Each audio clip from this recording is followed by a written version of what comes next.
Il y a cette information, on apprend que Vladimir Poutine a dit « niet » à Donald Trump. Oui, tout cela s'est vraisemblablement déroulé le mois dernier, quelques semaines après l'élection de Trump. Keith Kellogg, l'envoyé spécial de Donald Trump en Ukraine et en Russie, a présenté à la partie russe la première version d'un plan de paix pour l'Ukraine. Et le chef du Kremlin l'a retoqué. SCI évoque un refus d'attente de novembre 2024. Pourtant, nous sommes en janvier 2025. Et Moscou s'est dit prêt à un dialogue d'égal à égal. Une rencontre est même sur le point d'avoir lieu. Chers Européens, ne devriez-vous pas plutôt vous inquiéter de votre propre sort? Donald Trump veut convaincre le peuple américain qu'il ne fera aucun compromis tout en s'assurant de sortir gagnant de tout accord éventuel. Mais allez donc lire son plan America First, Russia, Ukraine. Trump veut apparaître ferme face à la Russie tout en rejetant la responsabilité du conflit sur l'administration Biden. Si sa stratégie, c'est ce qu'il fait, il pointe du doigt ceux qu'il accuse d'avoir attisé le conflit pour mieux se démarquer, c'est tout. Et dans sa vision des choses, si les Européens sont exclus des négociations, le résultat sera raisonnable. Ce serait une sorte de nouveau Yalta, sans les Européens à la table. Quant aux sanctions que Donald Trump envisage, mais elles seront limitées, mais boomerang, c'est-à-dire elles vont frapper violemment l'Europe. Imaginez des taxes ou des droits de douane élevés sur les exportations de gaz et de pétrole russe.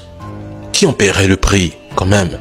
Souvenez-vous, Donald Trump avait déjà menacé d'imposer des droits de douane sur les produits européens si l'Union européenne n'augmentait pas ses achats de pétrole et de gaz américains.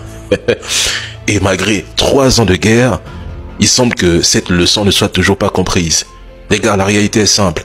La Russie a gagné. Pourquoi plierait-elle face à la pression de Donald Trump? Ils vont se voir et dialoguer loin des Européens. Et c'est ça qui vous fait mal. Et petit conseil, vous devriez plutôt écouter le ministre français du Commerce extérieur, Laurent Saint-Martin, qui a appelé l'Union européenne à se préparer à des mesures de rétorsion contre Donald Trump. Suivez attentivement cette vidéo, s'il vous plaît.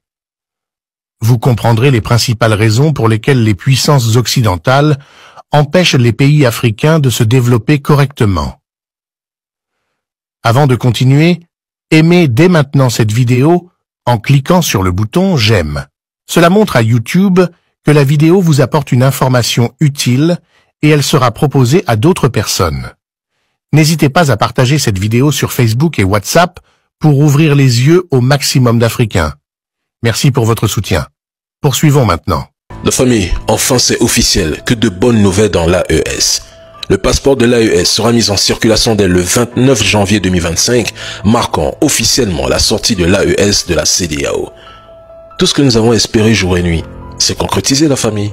Maintenant, ceux qui détiennent encore des passeports arborant le logo de la CEDEAO pourront désormais les remplacer par ces nouveaux documents. Mais, mesdames et messieurs, ce passeport est bien plus qu'un simple outil administratif, il faut le dire.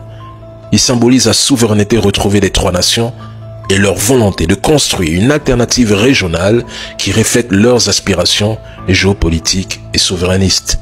Par ce geste, l'AES a franchi de l'influence d'institutions régionales que nous considérons comme manipulées par des intérêts extérieurs. L'AES est un projet ambitieux et prometteur. Souveraineté collective et sécurité, défense commune annoncée juste hier, partenariat stratégique, échanges commerciaux et libre circulation. L'AES est un véritable pilier d'une véritable intégration économique. Et ce n'est même pas tout, je peux aisément le dire. Une monnaie unique, alternative au franc CFA, est en préparation. Ce futur outil monétaire incarnera l'autonomie économique de l'AES, mettant fin à des décennies de dépendance. Je vous l'ai toujours dit, chaque étape en son temps. Le développement infrastructurel et social suivra une fois la stabilité consolidée et la sortie de la CEDEAO pleinement effective. Ah, l'AES, quelle belle solidarité.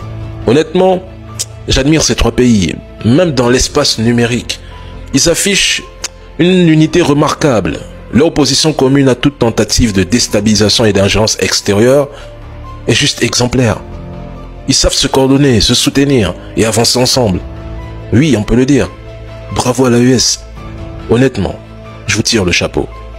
Loyauté, force et honneur, valeur, leader, see you.